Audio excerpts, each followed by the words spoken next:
হাইরে কান্দা কান্দা হইছে রে নদী মা, কান্দা কান্দা হইছে রে নদী আমার নয়ন জলে। দিবানিসি তুষের আগুন এ হৃদয়ে জলে, কেমনে গেলা ফাঁকি দিয়া মাগোয়া মায়া কাফেলে। দিবানিসি তুষের আগুন এ হৃদয়ে জলে। হায়রে কান্দা কান্দা হইছে রে নদী মা,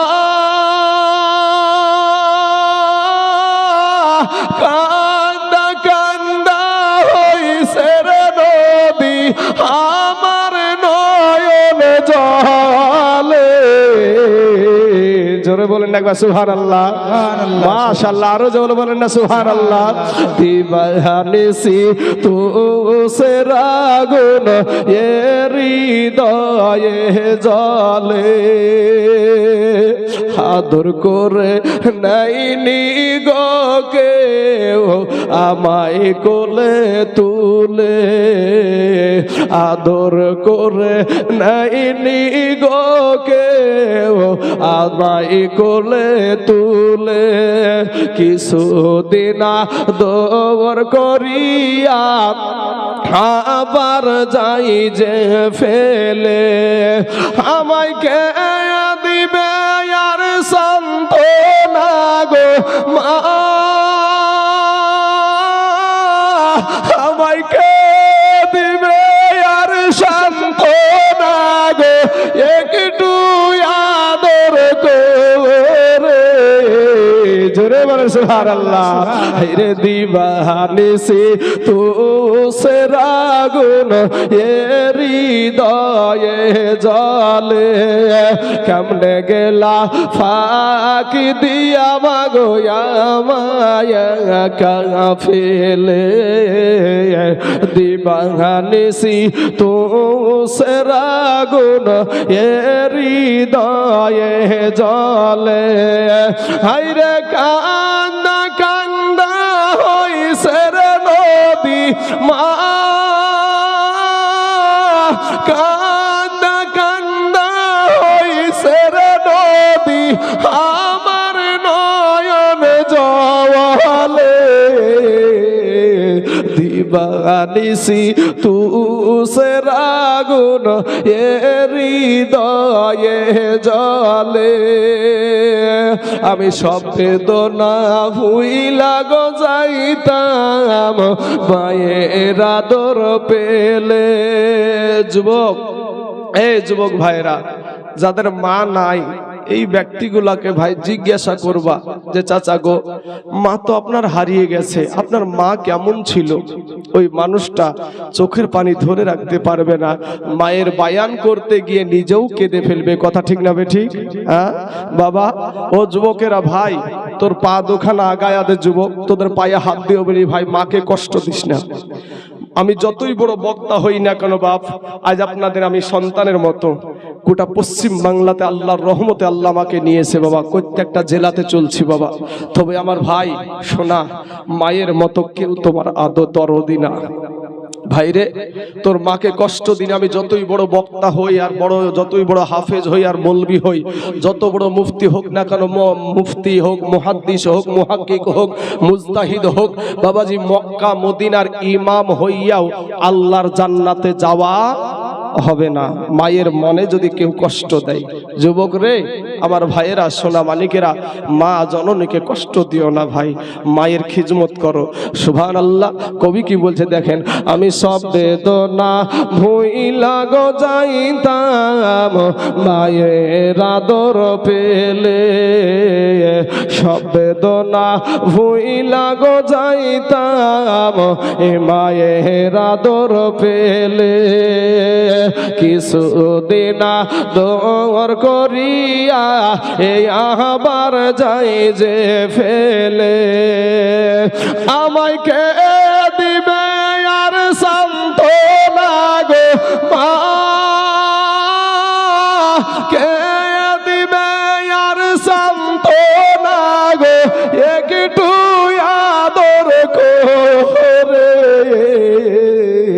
দিবানিসি তুষের আগুন এ হৃদয়ে জ্বলে মা জননী আছে গোজার এই ধরনীর তরে মা জননী আছে গোজার এই ধরনীর তরে সেই মাকে তো করিও যতন অতি আদর করে মা জননী আছে গোজার এই ধরনীর তরে সেই মাকে রাখিও তোমরা অতি আদর করে তোমরা ভুইল না গো মা জননী মা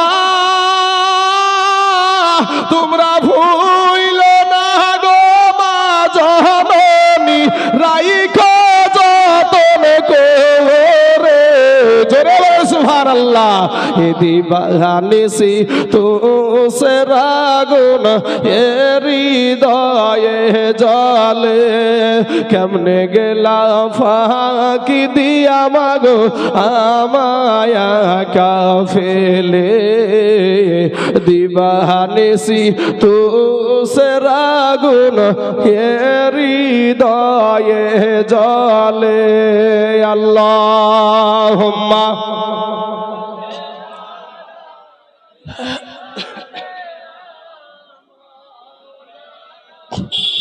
মুহাম্মাদ ওয়ালা আলি সাইয়্যিদিনা সাল্লাল্লাহু আলা মুহাম্মাদিন সাল্লাল্লাহু আলাইহি ওয়াসাল্লাম বাবাজি আমার ভাই জানেরা আপনারা মায়ের খিদমত করবেন একটা বিষয় আর একটা শিক্ষণীয় বিষয় আমি একটু আলোচনা করতে চাই ভাই আমি সুরের বক্তা ঠিকই কিন্তু কিছু কিছু শিক্ষাও দরকার আছে দলিল ভিত্তিক আলোচনাও দরকার আছে আপনারা ঈদুল ফিতরের নামাজ পড়েছেন তো ভাই নাকি ঈদুল ফিতরের নামাজ পড়েছি তো বাবা এখানে একটা আমাদের আকীদাগত বিষয় নিয়ে কয়েকটা মিনিট আমি আলোচনা করব এবং কোরআন ও হাদিসের দলিল পেশ করে ভাই আমার সোনামানিকেরা যুবকরা আপনারা কে কোন দিকে কি করছেন আমি কিন্তু দেখতে পাচ্ছি কারণ আমাদের চোখটা সব দিকে ঘোরাঘুরি করছে তাই না তো ভাই আমি বলবো তোমরা একটু আদর্শবান হয়ে বসে থাকো ভাই যৌবনের বাহাদুরি দেখায়ও না তুমি রক্তের বাহাদুরি দেখায়ও না ভাই কবি বলছেন ও তোর গহনা যৌবন ফুরায়া যাবে যৌবনে লাগবে ভাটি ওই যে দেখো ডাকিতেছে তোমার কবরের মাটি পুরাটা বলবো যদি ওদিকে তবে এতটুকু মনে রাখেন আপনার আস্তে আস্তে যৌবন ফুরাচ্ছে ভাই যৌবনের বাহাদুরি দেখায় না শোনা আমি যে বিষয়টা বলতে চাইছি আপনারা যে ঈদটা পড়লেন মুসলমানেরা বছরে ঈদ কয়বার পালন করে মুসলমানেরা কয়বার বাবাজি শুনেন মুসলমানদের ঈদ আমার মতন একজন ছোট নগণ্য আমি গবেষণা করতে গিয়ে পেয়েছি বাবা 56টা ঈদ জোরে বলেন সুবহানাল্লাহ আমার গবেষণায় বাবাজি তবে আমার চাইতে যারা বড় মুহাদ্দিস মুহাক্কিক আছে মুফতি সাহেব আছে তাদের আরো বেশি হতে পারে তো বাবাজি এই ঈদ কে কেন্দ্র করে বলতে গিয়ে আমার নাবির শান একটু বের করবো এখান থেকে আমি আমার নাবির শান ওই নাবি মদিনার নাবি আপনারও নবী আমারও নবী আমরা সুন্নি মুসলমান আর এই হাজীডাঙ্গাকে কিন্তু একটা নামকরা জায়গা বাবা হ্যাঁ হাজীগঞ্জ বাবাজি আমার সোনা মানিকেরা এটা নামকরা জায়গা আমরা ঈদ পালন করে থাকি আমরা 56টা কোন কোন ঈদ আল্লাহর নবীর যে জবান থেকে যে কথাগুলা বেরিয়েছে সেগুলা হাদিস নাকি ভাই? হাদিস। সিয়াসিত্তার কিতাবে, সিয়াসিত্তার কিতাব, এই কিতাবে একটা হাদিস এসেছে আন ইবনে আব্বাস রাদিয়াল্লাহু তাআলা আনহু ক্বালা ক্বালা রাসূলুল্লাহ সাল্লাল্লাহু আলাইহি ওয়াসাল্লাম ইন্না হাযা ইয়াউমা ঈদিন জাআলাহুল্লাহু লিল মুসলিমিন। হযরত ইবনে আব্বাস রাদিয়াল্লাহু তাআলা আনহু বর্ণনা করছেন যে দয়ার নবীজি বলেছেন ইন্না হাযা ইয়াউমা ঈদিন জাআলাহুল্লাহু লিল মুসলিমিন, নিশ্চয় আল্লাহ পাক শুক্রবারের দিন, জুমার দিনকে মুসলমানদের জন্য ঈদ হিসাবে নির্ধারণ করেছে। জোরে বলেন একবার সুবহানাল্লাহ। বাবাজি, তাহলে শুক্রবারটা মুসলমানদের জন্য ঈদ হিসাবে নির্ধারণ করেছে কে? আল্লাহ। কে করেছে? আল্লাহ। আর একটা হাদিস عن أبي هريرة رضي الله تعالى عنه قال سمعت رسول الله صلى الله عليه وسلم إن يوم الجمعة يوم عيد।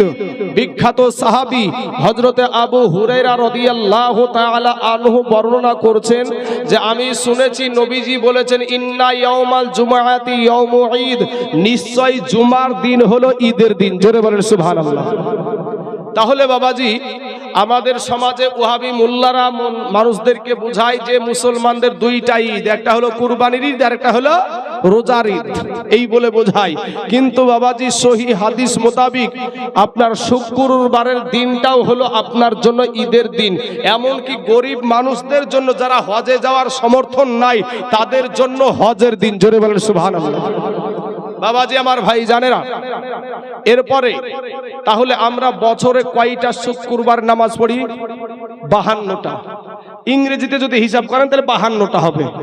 তাহলে 52 দিন হলো ঈদের দিন। পেয়েছেন তো? এক বছরে 52 দিন শুক্রবার পড়ে, তাহলে 52 দিনই হলো ভাই ঈদের দিন। ঈদুল ফিতর, ঈদুল আযহা, তাহলে কটা হলো? 54টা। আমি বলেছি 56টা।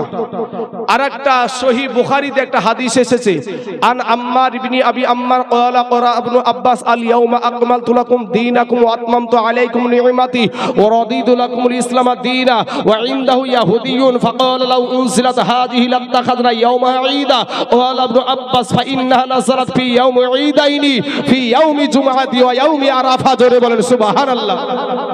হযরত আম্মার ইবনে আবি আম্মার রাহমাতুল্লাহ আলাইহি বলছেন যে হযরত আব্বাস রাদিয়াল্লাহু তাআলা আনহু যখন একটা আয়াত তেলাওয়াত করলেন, কোরআনের আয়াত আল ইয়াউমা আকমালতু লাকুম দীনাকুম ওয়া আতমামতু আলাইকুম, এই আয়াতটা তেলাওয়াত করলেন। ওয়া ইনদাহু ইয়াহুদিয়ুন, ওখানে এক ইহুদি উপস্থিত আছে। তো ইহুদি বলছে, ওগো আব্বাস, এই আয়াত যদি আমরা ইহুদির উপরে যদি নাজিল হতো, তো যেদিন আয়াতটা নাজিল হয়েছিল সেই দিনটাই আমরা কি করতাম? ওই দিনটাকে, যেদিন আয়াতটা নাজিল হয়েছিল ওই দিনটাকে আমরা ঈদ হিসাবে পালন করতাম। তখন বাবাজি ক্বালা ইবনে আব্বাস বলছে, থামো, এই আয়াত যেদিন নাজিল হয়েছিল ফাইন্নাহা নাযালাত ফি ইয়াউমি ঈদাইনি ফি ইয়াউমি জুমআতি ওয়া ইয়াউমি আরাফা, যেদিন এই আয়াত নাজিল হয়েছিল সেদিন মুসলমানদের দুইটা ঈদের দিন ছিল। জোরে বলেন সুবহানাল্লাহ। একটা ছিল ফি ইয়াউমি জুমআতি ওয়া ইয়াউমি আরাফা, একটা ছিল জুমার দিন আর একটা ছিল আরাফার দিন। হজে যে আরাফার দিনে যাই না, আরাফার ময়দানে যাই না, সেই দিনটাকেও সহিহ বুখারীতে বলা হয়েছে ঈদের দিন। তাহলে বাবাজি আরেকটা দিন পাওয়া গেল, আরাফার দিনটাও হলো ঈদের দিন। তাহলে আমাদের 55টা হয়ে গেল, আর একটা ঈদ আছে 56 পুজতে। এই ঈদটা এবার আপনাদেরকে বলি বাবাজি, সোনা মানিকের আমার ভাই জানেরা, আমার নূর নবী, আমার দয়ার নবী যেদিন আগমন করেছিলেন, ঈদে মিলাদুন নবী, ঈদে মিলাদুন নবী। মুসলমান আমার বাবাজি ভাইয়েরা, আমার নবীজির মিলাদ সম্পর্কিত আলোচনা নিয়ে আমি আপনাদের কাছে আজকে বয়ান করব। বাবাজি আমার সোনা মানিকের আমার ভাই জানেরা, তো এই ঈদে মিলাদুন নবী এটা আমরা কোথায় পেলাম? কোরআনই আছে বাবা। উল বিফাদলিল্লাহি ওয়া বিরহমাতি ফাবিযালিকা ফালইফরাহু। আল্লাহ বলছেন, হে হাবিব আপনি বলুন, আমার তরফ থেকে ফদল পাওয়ার পরে, কোরআন পাওয়ার পরে, রহমত পাওয়ার পরে আমার বান্দারা যেন খুশি করে, ঈদ করে। জোরে বলেন সুবহানাল্লাহ। বাবা, এই যুবকেরা ভাই, আপনার নবীকে আপনারা পেয়ে খুশি না বেজার? খুশি। আচ্ছা, এই খুশির আরবি হলো ঈদ। খুশির আরবি হলো ঈদ। এবার এই ঈদ করার কথা, এই খুশি করার কথা আমার আল্লাহ বলেছে যে রহমত পাওয়ার পরে তোমরা খুশি করো। তো আমার নবীজি রহমত কি রহমত না কোরআনকে জিজ্ঞেস করেন, কোরআনে বলে দেবে ওয়ামা আরসালনাকা ইল্লা রাহমাতাল লিল আলামিন। আমার আল্লাহ সমগ্র জাহানের জন্য আপনার নবীকে রহমত স্বরূপ পাঠায়াছে। জোরে বলেন সুবহানাল্লাহ। আরে রহমতেরই দয়াল নবী এলো রে ধরায়, রহমতেরই দয়াল নবী এলো রে ধরায়। ও তার নাম শুনিলে চমকে উঠি, ভাইরে দিল বেকারার হয়ে যায়। এ গায়েব খবর দেনেওয়ালা এলো রে মক্কায়। জোরে বলেন সুবহানাল্লাহ। এ গায়েব খবর দেনেওয়ালা এলো রে মক্কায়। হযরত আলীর আসরের নামাজ কাজা হইল ভাইরে ভাই। আর কি সারায় মদিনাওয়ালা আসমানে সূর্য ওঠায়। ওরে মাটির দেশে থাইকা নাবি, আমার মাটির দেশে থাইকা নাবি, বাইরে আসমানেতে হাত বাড়াই। জোরে বলেন সুবহানাল্লাহ। এ গায়েব খবর দেনেওয়ালা এলো রে মক্কায়, গায়েব খবর দেনেওয়ালা এলো রে মক্কায়। ওরে কাল সাপে দংশন করিল হযরত আবু বকরেরই পায়। আর বিষে অঙ্গ ছেয়ে গেল বিষেরই ক্রিয়ায়। নবীর থুথু মুবারক লাগা মাত্র, নবীর থুথু মুবারক লাগা মাত্র বিষ পানি হয়ে যায়। জোরে বলে সুবহানাল্লাহ। ভাই নবীজি যে ওই যে হিজরতের টাইমে যে গুহার ভিতরে যে আবু বকরকে সাপে কেটেছিল, তো ওই সাপের বিষ কোন হসপিটালে গিয়েছিল, কোন রুজা গিয়েছিল বাপ? আমার নবীজির থুথু মুবারক দ্বারা বিষ পানি হয়ে গিয়েছিল। জোরে বলেন সুবহানাল্লাহ। ভাই যারা বলে নবী আমাদের মতো মানুষ, তাদের থুথু এখন যদি একটা সাপ এসে দেয় কাউকে, খড়ি সাপে, তা আমাদের থুথু দিলে ভালো হয়ে যাবে নাকি ভাই? আরো বাড়বে। আর নাইলে আমাদের দেশে যদি পাওয়া যায় নিমের ডাল হাতে লাই, আছে না রুঝা, নিমের ডাল হাতে নিয়ে বলতে শুরু করবে, এই নাম নাম ওই নাম জারুয়া বিশিরে নাম হাসিতে খেলিতে আজি কারো ঝা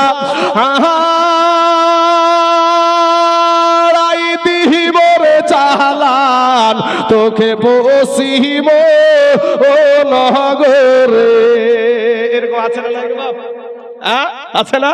ওরে চান্দিতে নাহায়াছো বিসরে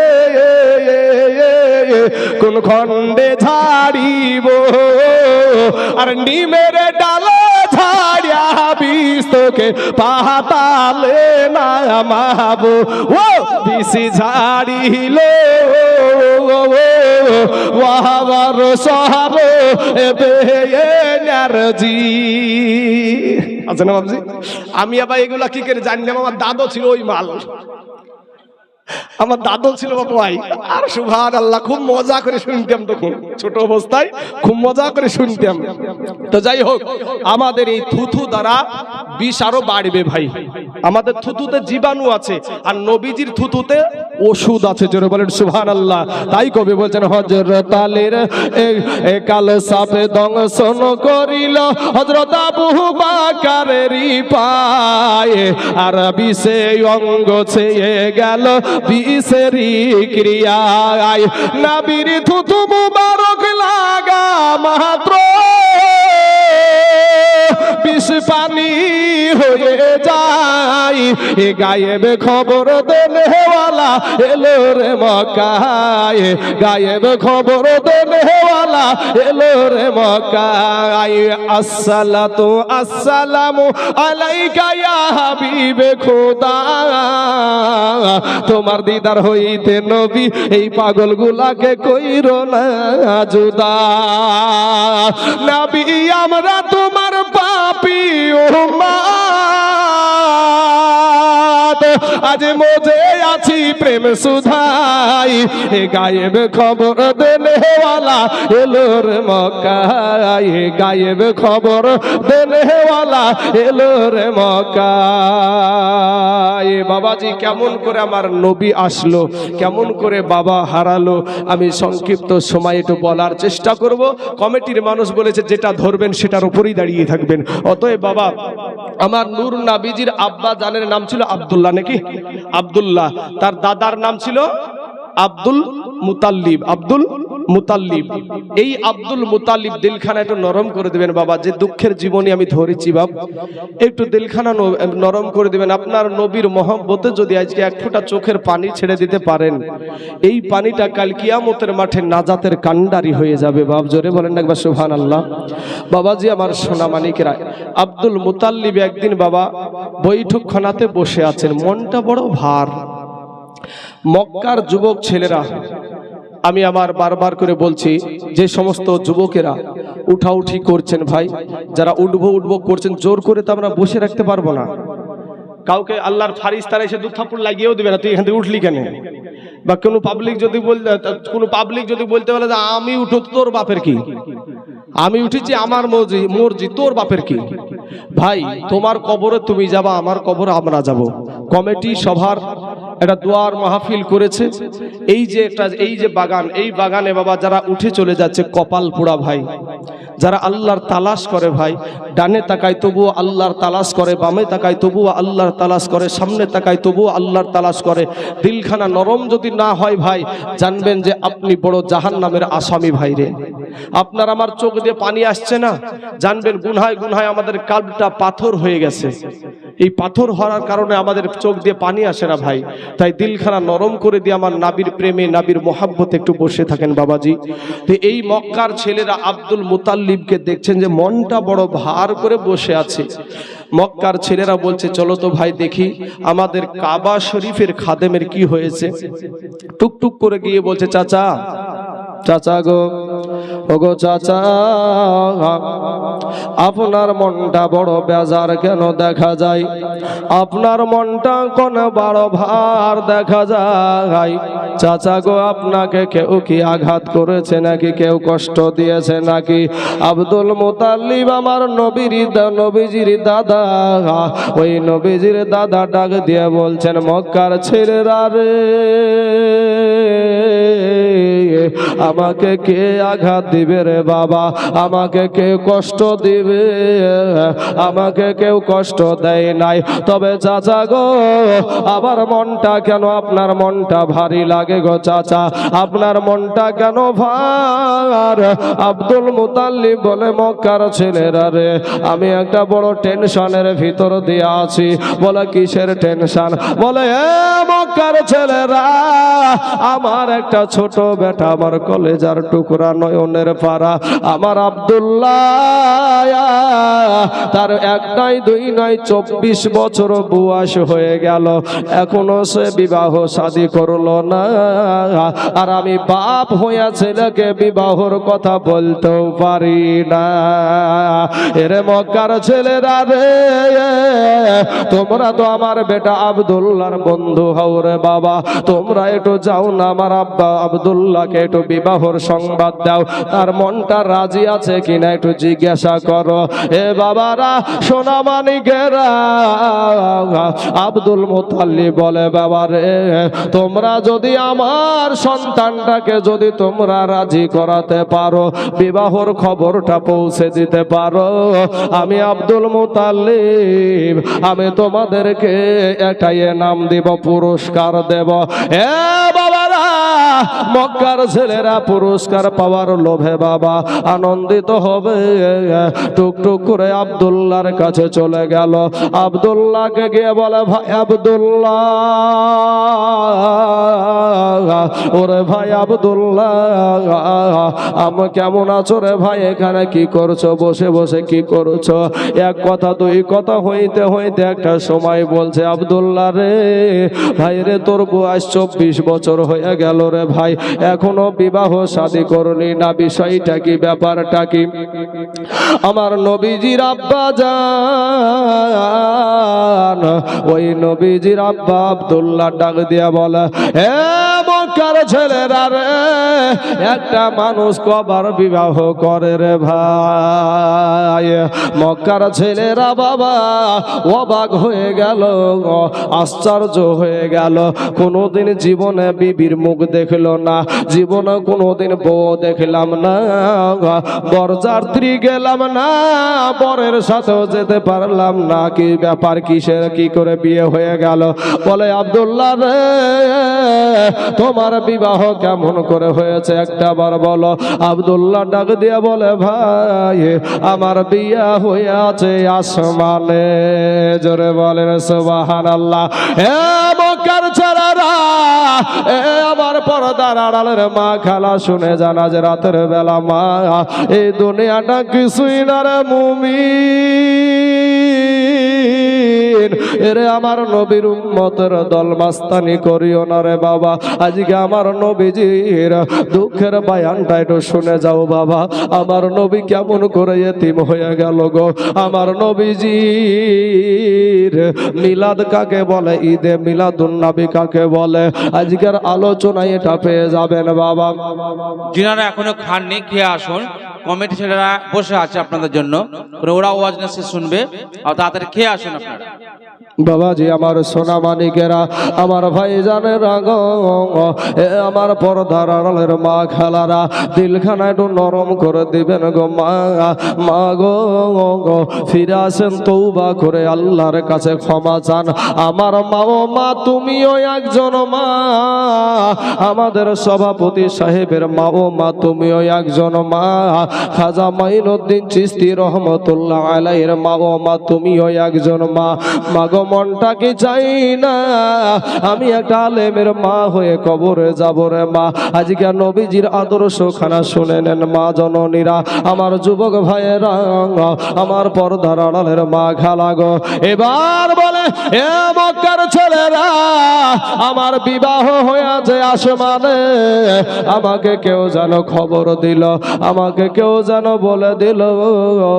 আমি ঘরের ভিতরে শোয়া অবস্থায় ছিলাম, আমার দরজা সমান করে যেন একটা মানুষ এসে বলছে, আব্দুল্লাহ রে, ওরে আব্দুল্লাহ, তোমার জন্য যেন কোনো অন্য নারী না দেখা হয়, তোমার জন্য যেন বৌমা না দেখা হয়, তোমার জন্য যেন অন্য কোনো মহিলা না দেখা হয়, তোমার জন্য বিবাহ ঠিক হয়ে গেছে, আর তোমার বিবাহ আসমানে হয়ে গেছে। আমি বলেছিলাম, কে আপনি? আমাকে উত্তর দিয়েছিল, আবু আদামা, আমি হইলাম তোমার আদি পিতা হযরত আদম নবী। এ বাবারা, সেদিন খবর দিয়েছিল, আব্দুল্লাহ রে, তোমার বিবাহ হয়ে গেছে। বলে, আমার বিবাহ কোথায় হয়েছে বলেন একটা বার। বলে, তোমার বিবাহ হয়েছে মদিনায়। বলে, আমার যার সঙ্গে বিবাহ হয়েছে তার নামটা কি, তার বাবার নাম কি? বলে, তার বাবার নাম হলো আব্দুল ওয়াহাব জোহরি, আর তার মায়ে তার বেটির নাম হলো হযরত আমেনা, আর তার বাড়ি হলো সোনার মাদিনা। জোরে বলেন সুবহানাল্লাহ। এ মাদিনা, মাদিনা আশিক মুমিনের ঠিকানা মদিনা মদিনা আশিক মুমিনের ঠিকানা হায়রে দিদার চেয়ে কাঁদো তোমরা দিদার চেয়ে কাঁদো তোমরা হও না নবীর দেওয়ানা মদিনা মদিনা আশিক মুমিনের ঠিকানা বাবা জালালউদ্দিন সুয়ুতি পুছা দরবার দেখলো নবীজি জোরে বলেন একবার সুবহানাল্লাহ বাবা জালালউদ্দিন সুয়ুতি পুছা দরবার দেখলো নবীজি এতবার দেখিবার পরে এতবার দেখিবার পরে তৃপ্তি তাহার হলো না মদিনা মদিনা আশিক মুমিনের ঠিকানা হে মদিনা মদিনা আশিক মুমিনের ঠিকানা বাবা নবীর প্রিয় সাহাবী হযরত আবু বকর সিদ্দিকী নবীর প্রিয় সাহাবী হযরত আবু বকর সিদ্দিকী ওরে ভালোবেসে শুইল পাশে ভালোবেসে শুইল পাশে যাইয়া তোমরা দেখো না যারা হাজী সাহেব আছে জিজ্ঞাসা করবেন যে হযরতে আবু বকর সিদ্দিক রাদিয়াল্লাহু তাআলা আনহুর আপনার মাজার শরীফটা কোথায় আছে জিজ্ঞেস করবেন হাজী সাহেব বলে দেবে যে নবীজির পাশেই হযরতে আবু বকর সিদ্দিক রাদিয়াল্লাহু তাআলা আনহুর মাজার আছে বাবাজি আমার সোনা মানিকেরা এ আমার পর্দার আড়ালের মা খালা গো ছেলেরা বাবা আনন্দিত হয়ে গেল মক্কার সন্তানগুলা এ বাবা মক্কার যুবকগুলা আনন্দিত হয়ে আপনার দৌড়াতে দৌড়াতে গিয়ে আব্দুল মুতাল্লিবকে বলছে চাচা গো আর টেনশন করবেন না আর চিন্তা করবেন না কেন রে বাবা কি হয়েছে বলে আপনার বেটা আব্দুল্লাহর বেটা বিবাহ হয়ে গেছে এ বাবা গো কোন বাবা যদি হঠাৎ বিবাহর কথা শুনতে পায় বাবা খুশি হয় না বেজারি হয় কিন্তু এবার বলে চাচা আপনি মনে কষ্ট নেবেন না দুঃখ নেবেন না গো চাচা এই দুনিয়ার জমিনে আপনার বেটার বিবাহ হয় নাই গো চাচা আপনার বেটার বিবাহ হয়েছে আসমানে বলে বাবা রে কোথায় হয়েছে তার পরিচয় কি তার বাড়ি কোথায় মেয়ের গোটা মেয়েটার নাম কি মেয়ের বাবার নাম কি বলে চাচা মেয়েটার বাবার নাম হলো আব্দুল ওয়াহাব জোহরি আর মেয়েটার নাম হলো হযরত আমেনা আর তার বাড়ি হলো সোনার মদিনা আর কি দেখাছে রে বাবা আব্দুল মুতাল্লিব আনন্দিত হয়ে গেল বেটার বিবাহ দেবে এ যুবক তোমার আব্বা জানো কিন্তু ওই রকম তোমার বিবাহ দেওয়ার টাইমে আনন্দিত হয়েছে বাপের কষ্ট করা টাকা মেহনত করা টাকা খরচ করে তোমার বিবাহ দিয়েছে এত কষ্ট করে বাড়ি ঘর করলো আর বাপ বেটার বিয়ে দিয়ে নিয়ে আসলো এমন কাল ভাগা নিয়ে আসিল রে বাবা ওই বাপটার আর খাবার জুটে না ওদিকে আজকে যাব না বাবা এদিকেই থাকি মুসলমান ইন দ্য মিন টাইমে আব্দুল মুতাল্লিব বাবা চলে গেল মদিনাতে সংক্ষিপ্ত করে দিচ্ছি বাবা শোনা গো এবার আল্লাহর ওয়া মাকার আল্লাহ আল্লাহু খায়রুল মাকিরিন এদিকে ওদিকে কোথায় দাঁড়াবে আল্লাহ বলছে তোকে আমি সাথে সাথে পরিচয় করায়া দেব আব্দুল ওয়াহাব জোহরিকে গিয়ে বলছে ভাই জান গো এই মদিনা শরীফের মধ্যে একটা ব্যক্তি যার নাম হলো আব্দুল ওয়াহাব জোহরি সে তাকে কি আপনি চিনেন তার বাড়িটা কোথায় তার ঘর কোথায় এবার আব্দুল ওয়াহাব বলে কি ব্যাপার আমার নামই তো আব্দুল ওয়াহাব জোহরি এই মানুষটাকে তো আমি চিনলাম না কোথা থেকে আমার আমাকে বলতে এসেছে, কি বিষয়টা আগে জানতে হবে। এ মুসলমান এবার বলছে, ভাই আপনি কোথা থেকে এসেছেন, আব্দুল ওহাবের সাথে আপনার দরকারটা কি? আব্দুল মুতাল্লিব বলে, ভাই আমি মক্কা থেকে এখানে এসেছি। আমি ওই আব্দুল ওহাবের একটা বেটি আছে যার নাম হলো হযরত আমেনা, তার সাথে আমার বেটার বিবাহর জন্য প্রস্তাব নিয়ে এসেছি। এ বাবারা, আব্দুল ওহাব ডাক দিয়া বলে, ভাইজান গো, আপনার অত দূর থেকে শুধু শুধু আশায় হয়ে গেছে। আমি যতটুকু জানি ওই আমেনার বিবাহ হয়ে গেছে। আমেনার আর নতুন কোন স্বামী দেখার দরকার নাই। আব্দুল মুতাল্লিব বলে, তাই তোরে ভাই, এতটা পথ আমি চলে আসলাম, তবে ভাই একটা কথা জানতে বড় মন চাইছে। বলে, আমেনার বিবাহটা কোথায় হয়েছে রে ভাই, কোন জায়গাতে হয়েছে? বলে, আমেনার বিবাহ হয়েছে মক্কাতে। তখন বলছে, ভাই মক্কাতে কার সাথে হয়েছে রে ভাই? বলে, মক্কাতে আব্দুল্লাহ নামে একটা ছেলে আছে, ওই আব্দুল্লাহর সাথে হয়েছে। আব্দুল মুতাল্লিব চিন্তা করছে, শুধু আমার বেটার নামে যে আব্দুল্লাহ, এটা তো হতে পারে না, মক্কাতে আরো আব্দুল্লাহ থাকতে পারে। তবে ভাই গো, আর একটা কথা বলেন, ওই আব্দুল্লাহ কার বেটা? তার বাবার নাম কি জানা আছে নাকি? বলে, হ্যাঁ, তার বাবার নাম হলো আব্দুল মুতাল্লিব, আর তার বাবা কাবা শরীফ আল্লাহর ঘরের খাদেম। জোরে বলেন সুবহানাল্লাহ। এ বাবারা, বলে তুমি কে, এত পরিচয় দিতে পারছো? বলে, আমি সেই আব্দুল ওহাব জহরি। আব্দুল মুতাল্লিব বুকের সাথে লাগায়া নিয়ে বলছে, ভাই রে, আমি সেই আব্দুল মুতাল্লিব। এটা দিনখান করে বাবা বিবাহ হয়ে গেল। সোনামানিকেরা, আসমানের বিবাহ দুনিয়াবাসী মানবে না, তাই দুনিয়াতে বিবাহ দেওয়া হয়ে গেল। বাবা গো, একদিন গেল, 2 দিন গেল, এ মুসলমান, এর ভিতরে আমার নূর নবী, আমার দয়ার নবী মা আমেনার আব্দুল্লাহর পেশানি থেকে বাবা মা আমেনার গর্ভে চলে গেছে। মুসলমান আমেনা বুঝতে পারে না সে বাবা গর্ভবতী হয়ে গেছে। এ মুসলমান, এমন সময়তে 1 মাস, 2 মাস, 3 মাস, হঠাৎ একদিন আব্দুল মুতাল্লিব বলছে, বেটা আব্দুল্লাহকে ডাক দিয়ে বলছে, বেটা রে, ওরে বেটা আব্দুল্লাহ, বিয়ে দিয়েছি, বউ এসেছে বাড়িতে, নাতি হবে, পুতি হবে রে বেটা। এতদিন তো একটা কাজ করিস না রে বেটা। বেটা রে, এখন তোর ইনকাম করার দরকার আছে। বলে, আব্বা গো, আমি কেমন করে ইনকাম করব, কিছুই তো জানি না। বলে, বেটা রে, তোর ভাইদের সাথে ব্যবসায় চলে যা। এ বেটা, তোর ভাইদের সাথে বাণিজ্যে চলে যা। আব্দুল্লাহ বলছে, আব্বা গো, আমি একটা খ্যাড় ভেঙে 2টা করি না গো আব্বা, আর তুমি আমাকে যেতে বলছো ব্যবসা করতে। তবে আব্বা গো, কত দূরে যেতে হবে গো আব্বা?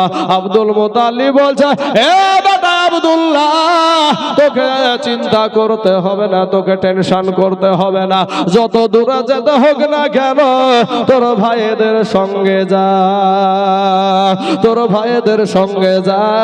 এ বাবারা, আব্দুল্লাহ এবার ছোট্ট আওয়াজে বলছে, আব্বা গো, ও গো আব্বা, আমি বিদেশ দেশে চলে যাব গো আব্বা।